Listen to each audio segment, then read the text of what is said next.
আমার ডান পাশে রয়েছে বলাকা, তার পাশে রয়েছে কল্পনা, আমার বাম পাশে রয়েছে সোনার তরী, তার পাশে রয়েছে ডাকঘর। প্রথমেই বলাকা দলের কাছে চলে যাব। বলাকা দলের কাছে আমার প্রথম প্রশ্ন, রবীন্দ্রনাথ ঠাকুরের শিক্ষা জীবনের প্রথম স্কুল কোনটি? Oriental seminary. তোমার উত্তরটি সঠিক হয়েছে।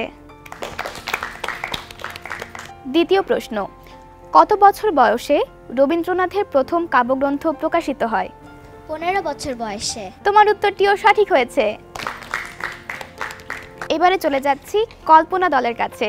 প্রথম প্রশ্ন, শিশু ভোলানাথ রবীন্দ্রনাথের কোন ধরনের বই? ছড়ার বই। সঠিক উত্তর।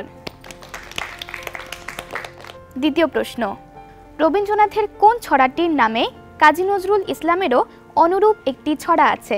তালগাছ। তোমার উত্তরটিও সঠিক হয়েছে।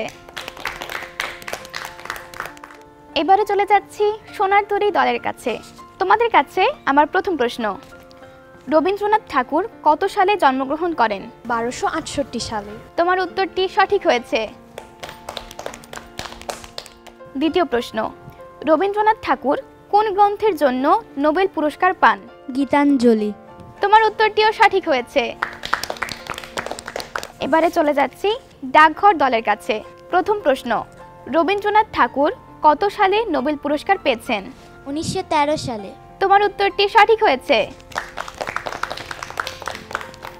দ্বিতীয় প্রশ্ন, রবীন্দ্রনাথ ঠাকুরের সংকলিত গানের গ্রন্থটির নাম কি?